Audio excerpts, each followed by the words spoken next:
Minat baca adalah kekuatan yang Assalamualaikum warahmatullahi wabarakatuh. Apa kabar Ibu, Bapak, dan teman-teman semuanya? Semoga selalu berada dalam keadaan sehat walafiat dan berada dalam lindungan Allah Subhanahu wa taala. Nah, saya Neneng Sri Wulan. Kali ini kita akan membahas sedikit materi mengenai minat baca dan akses terhadap bacaan. Seperti apa dan bagaimana kita akan bahas bersama di sini. Materi ini merupakan rangkaian besar dari materi pengembangan literasi membaca pada anak dengan model literasi keluarga. Nah, kita tahu bahwa kemampuan literasi membaca itu salah satu kemampuan yang harus dimiliki oleh kita semua tentu saja. Karena memang keterampilan literasi membaca ini dibutuhkan hampir dalam setiap aspek kehidupan. Kita membaca buku pelajaran, kita membaca buku cerita, membaca resep, membaca majalah, grafik, tabel. Ya, untuk memahami semua itu tentu saja kita harus memiliki keterampilan literasi membaca yang baik. Jadi, keterampilan literasi membaca di sini bukan hanya membaca hal-hal yang tersurat dari sebuah teks, tapi kita juga harus memahami hal-hal yang tersirat yang ada di dalam teks tersebut dan hal-hal di luar teks yang berhubungan dengan teks tersebut. Nah, itu tadi mengenai literasi membaca. Nah, salah satu faktor yang mempengaruhi literasi membaca ini adalah minat baca. Nah, sekarang kita akan membahas apa sih minat baca itu. minat baca adalah kekuatan yang mendorong anak untuk memperhatikan, merasa tertarik, dan senang terhadap aktivitas membaca, sehingga mereka mau melakukan aktivitas membaca dengan kemauan sendiri. Jadi, kata kuncinya di sini adalah dorongan untuk memperhatikan dan merasa tertarik, sehingga anak itu bisa melakukan atau mau melakukan aktivitas membaca dengan keinginannya sendiri tanpa ada dorongan atau paksaan atau perintah dari orang lain. Jadi bila kita sudah memiliki minat baca, kita akan mau melakukan kegiatan membaca dengan sendirinya tanpa ada perintah atau dorongan dari orang-orang di luar kita gitu. Nah, sekarang apa sih yang mempengaruhi minat baca? Nah, ada dua hal yang mempengaruhi minat baca yang akan saya bahas kali ini. Hal-hal yang lain ada gitu ya. Nah, yang akan saya bahas dua saja. Yang pertama adalah peran orang tua atau keluarga. Yang kedua adalah peran sekolah. Nah, orang tua atau keluarga memiliki peranan yang penting dalam pengembangan minat baca anak. Jadi, di dalam keluarga, anak harus diperkenalkan dengan kegiatan membaca, sehingga mereka kenal dengan kegiatan membaca dan terbiasa dengan kegiatan tersebut gitu, sehingga lama-kelamaan akan timbul ketertarikan sehingga mereka mau melakukan kegiatan membaca itu sendiri. Nah, ibu bapak bayangkan bila di dalam keluarga saja tidak diperkenalkan kegiatan membaca itu seperti apa, kegiatan membaca yang menyenangkan itu bagaimana, jadi anak belum terlalu mengenal kegiatan membaca. Misalnya ia sekolah gitu. Jadi ia mengenal atau baru mengenal kegiatan membaca tersebut ketika ia sekolah. Nah, ketika kembali di rumah, ketika kembali ke rumah maksud saya, anak akan lupa lagi kegiatan membaca itu seperti apa karena memang di rumah tidak ada atau tidak diperkenalkan dengan kegiatan membaca. Jadi bila di rumah orang tua atau keluarga memperkenalkan dan membiasakan atau bahkan membudayakan kegiatan membaca, ya anak akan menjadi terbiasa dan ya mudah-mudahan insya Allah akan menjadi gemar membaca. Hal itu pun berlaku untuk sekolah gitu. Jadi peran sekolah dalam mengembangkan minat baca anak itu sangat penting juga. Jadi bila di rumah ia sudah akrab, sudah terbiasa dengan kegiatan membaca, ternyata ketika di sekolah tidak difasilitasi atau tidak diberikan akses terhadap bacaan, ya anak-anak tidak akan berkembang minat bacanya karena hanya melakukan kegiatan membaca di rumah saja misalnya. Di sekolah tidak difasilitasi dengan baik, tidak diberi akses dengan baik. Nah, jadi tidak seimbang. Yang ideal itu di rumahnya kita membiasakan anak untuk melakukan kegiatan membaca, di sekolah pun guru dan pihak sekolah memberikan akses dan memfasilitasi anak untuk melakukan kegiatan membaca. Bila kedua hal ini sinkron dan berjalan dengan baik, insya Allah minat baca anak akan bisa lebih berkembang. Nah, sekarang apa sih kriteria seseorang itu bisa kita katakan sudah memiliki minat membaca? Nah, ada 4 hal yang bisa kita lihat begitu ya. Saya menggunakan teori yang ini, mungkin teori yang lain ada, tapi kita akan membahas yang ini. Yang pertama, ada rasa keingintahuan atau perhatian, attention terhadap bacaan. Jadi dia merasa ingin tahu, selalu ingin mengetahui bila ada bacaan yang ingin dibacanya gitu. Apa sih isi bacaan itu?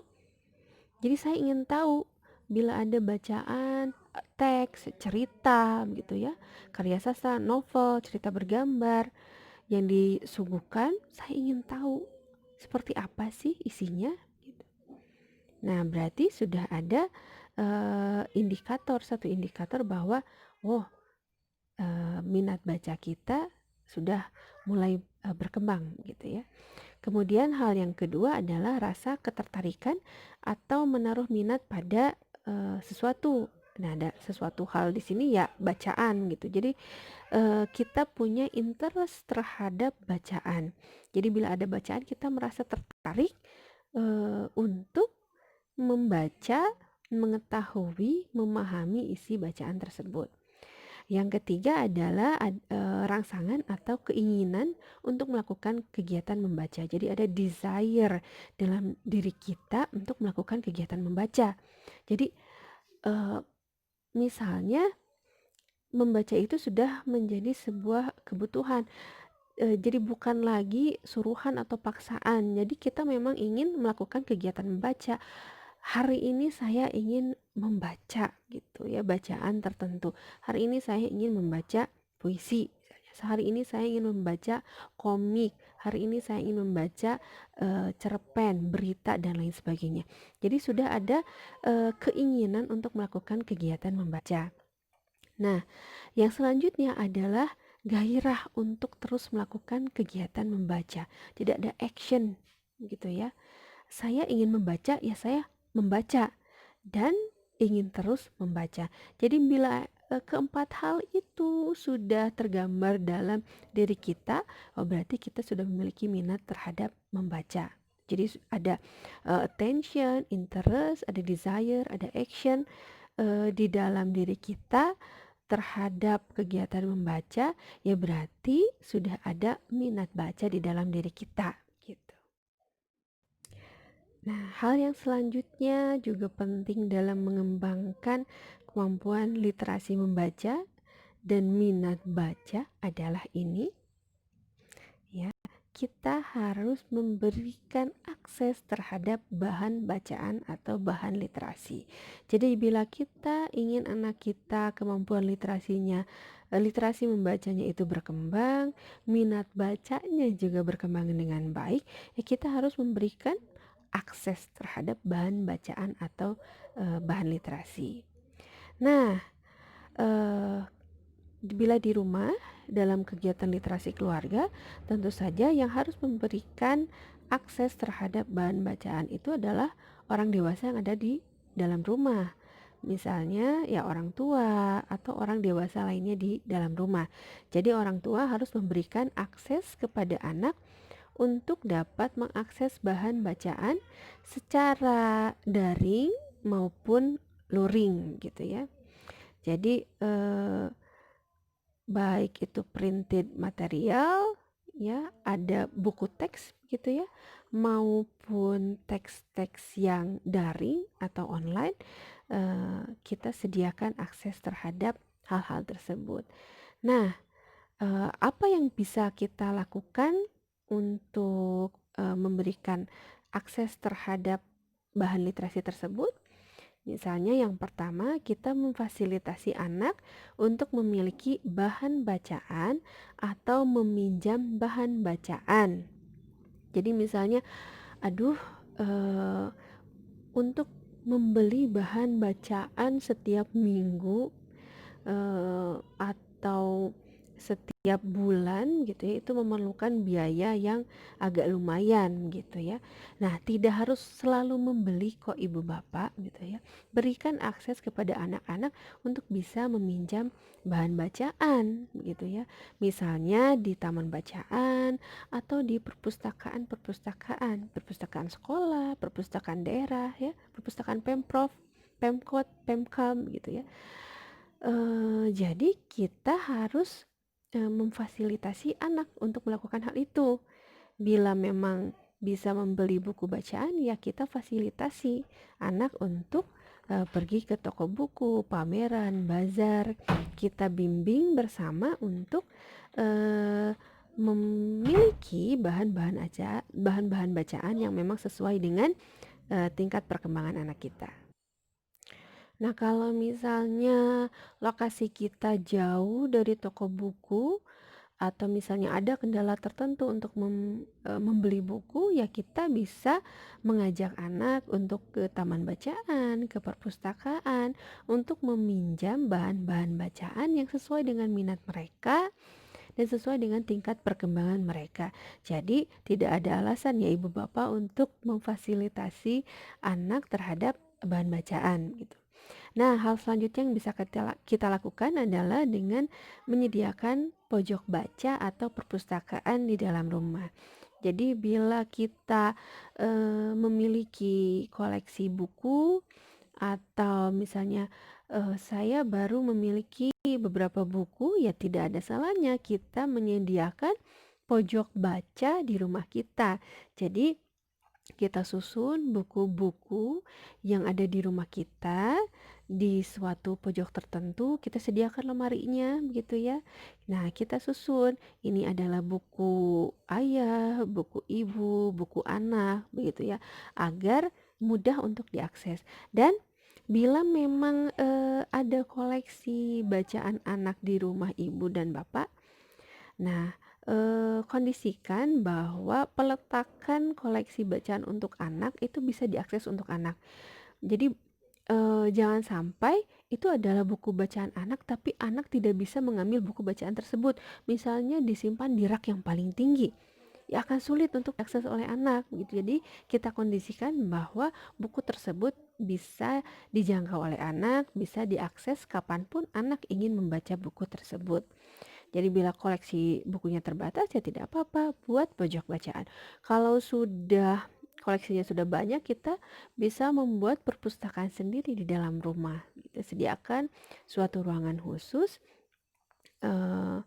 yang berisi koleksi buku kita gitu. Jadi intinya kita benar-benar mengondisikan rumah agar menjadi tempat yang menyenangkan untuk membaca. Jadi ketika kita membaca atau anak membaca akan merasa nyaman melakukan kegiatan tersebut. Nah, hal selanjutnya adalah memberikan kesempatan kepada anak untuk mengakses bacaan secara daring. Dan tentu saja dengan bimbingan orang tua. Apalagi di masa COVID-19 sekarang ini, agak sulit ya untuk mengakses bahan bacaan secara luring. Jadi kita agak sulit untuk mengakses bahan-bahan literasi atau bahan bacaan printed material, buku teks gitu ya. Misalnya karena PSBB, karena physical distancing, larangan untuk keluar zona tertentu begitu ya. Jadi kita agak sulit ke toko buku, kita agak sulit ke perpustakaan, tapi jangan sampai itu menjadi alasan untuk tidak membaca. Kita bisa membaca bahan-bahan bacaan secara daring. Jadi sekarang perpustakaan-perpustakaan pemerintah ya baik itu Pemprov, Kemdikbud, Perpustakaan Nasional sudah menyediakan aplikasi-aplikasi yang bisa diunduh di Play Store, kita diinstalkan di situ sehingga kita bisa membaca beragam bahan bacaan secara daring. Kita bisa meminjam buku perpustakaan tersebut secara daring. Kita membacanya secara daring. Ada buku cerita anak di situ, novel di situ, majalah, dan koleksi-koleksi yang lainnya. Dan aplikasi yang lainnya pun ada. Ya, alhamdulillah di era revolusi industri 4.0 ini memang perkembangan teknologi informasi semakin berkembang sehingga memudahkan kita untuk mengakses beragam macam informasi gitu ya. Nah, teknologi informasi ini juga bisa dimanfaatkan tentu saja untuk kegiatan literasi, khususnya literasi membaca. Jadi bagaimana caranya untuk memanfaatkan teknologi informasi dalam kegiatan literasi membaca? Ada beberapa hal. Nah, yang pertama yang bisa kita lakukan bersama anak yaitu mengakses bahan literasi melalui gawai kita. Ya, jadi misalnya ada buku elektronik, ya buku pelajaran, buku cerita, buku komik, cerita bergambar dan lain sebagainya, kita bisa mengaksesnya atau bisa membacanya melalui gawai kita atau berbagai macam perangkat kita. Misalnya telepon genggam, ya handphone, atau laptop, komputer rumah dan lain sebagainya. Selanjutnya adalah memanfaatkan internet untuk mengakses bahan literasi. Jadi misalnya kita sudah melakukan kegiatan membaca buku cerita bersama anak. Namun di buku tersebut ada pertanyaan-pertanyaan yang belum terjawab oleh kita yang ditanyakan oleh anak. Kita bisa mencari jawabannya dengan mengakses internet. Misalnya kita googling kenapa sih bumi ini berputar seperti itu, rotasi bumi itu apa, revolusi dan lain sebagainya gitu ya. Jadi kita bisa menggunakan internet untuk mengakses bahan literasi seperti yang sudah dijelaskan tadi, membaca misalnya membaca cerita-cerita melalui aplikasi ya, melalui laman-laman tertentu dan lain sebagainya. Selanjutnya yang bisa kita lakukan untuk memanfaatkan teknologi informasi adalah menggunakan gawai untuk bermain permainan edukatif. Jadi kan sekarang anak-anak banyak sekali yang senang bermain game di handphone. Nah, kita bisa memanfaatkan hal itu dengan mengajak anak-anak untuk memainkan permainan-permainan yang edukatif. Banyak sekali permainannya, ibu bapak tinggal cari di Play Store misalnya permainan-permainan edukatif yang bisa kita jadikan alternatif gitu ya. Jadi anak-anak jangan hanya bermain game yang adu kekerasan misalnya ya, balapan dan lain sebagainya. Banyak kok permainan edukatif di situ.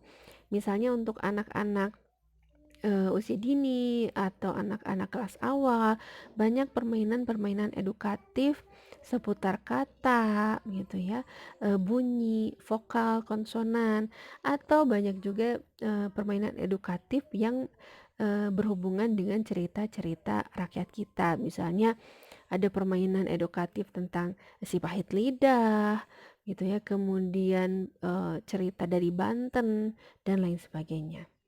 Nah, selanjutnya, kita bisa menggunakan gawai untuk kegiatan lanjutan. Jadi setelah kegiatan literasi membaca, kita bisa menggunakan, laptop misalnya untuk menuliskan kembali cerita tadi, apa sih isinya gitu ya, atau kita bisa menggambar melalui handphone, mewarnai, dan lain sebagainya. Jadi beragam macam kegiatan literasi, khususnya literasi membaca, bisa kita lakukan dengan memanfaatkan teknologi informasi. Jadi, eh, teknologi informasi itu bisa bermanfaat untuk banyak hal gitu ya. Bila kita bisa memanfaatkannya dengan baik, tentu saja. Nah, berikut ini adalah beberapa referensi aplikasi atau laman-laman tertentu yang bisa ibu bapak gunakan untuk mencari bahan-bahan bacaan secara daring, khususnya misalnya cerita anak dan lain sebagainya ya. Yang pertama ada Let's Read. Jadi tinggal cari di Play Store Let's Read, nanti instalkan ke gawai handphone ibu dan bapak. Nanti ibu dan bapak bisa mengakses beragam cerita anak yang menarik. Jadi Let's Read ini dibuat oleh The Asia Foundation bekerjasama dengan Yayasan Litara. Jadi cerita-cerita yang ada di dalam aplikasi tersebut sangat bagus dan disajikan dalam beragam bahasa. Jadi bila kita ingin membaca dalam bahasa Inggris tersedia, ya. Dalam bahasa Indonesia tentu saja tersedia. Bahkan beberapa buku gitu ya menyediakan alih bahasa beragam macam bahasa daerah, misalnya Sunda, Minang, Jawa, Bali, dan lain sebagainya. Nah, bahasa-bahasa internasional yang lain pun ada. Jadi, Bapak Ibu tinggal memilih saja cerita yang sesuai dengan tingkat perkembangan anak, baik itu perkembangan bahasa maupun perkembangan kognitif, sosial, emosional, dan lain sebagainya. Ya, dan di dalam Let's Read juga ada tingkatan-tingkatan buku yang sesuai dengan anak. Nah, yang selanjutnya literasi cloud juga tidak jauh berbeda dengan Let's Read. Di situ tersedia beragam bacaan anak yang bisa disesuaikan dengan tingkat membaca anak. Jadi ada level-levelnya juga di situ. Ya, hampir sama dengan Let's Read. Nah, yang selanjutnya silakan Bapak Ibu juga bisa mencari aplikasi perpustakaan-perpustakaan kita. Misalnya perpustakaan nasional, tinggal cari saja di Play Store iPusnas.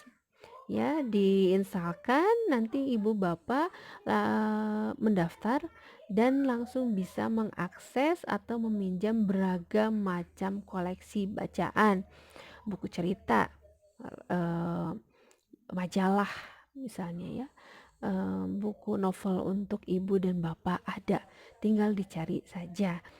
Nah, perpustakaan daerah pun banyak yang melakukan hal serupa, misalnya Perpus Purwakarta, Jawa Barat, kemudian beberapa daerah lain juga perpustakaan-perpustakaan daerahnya sudah tersedia dalam bentuk aplikasi. Jadi zaman digitalisasi ini mempermudah kita untuk mengakses beragam macam bahan literasi.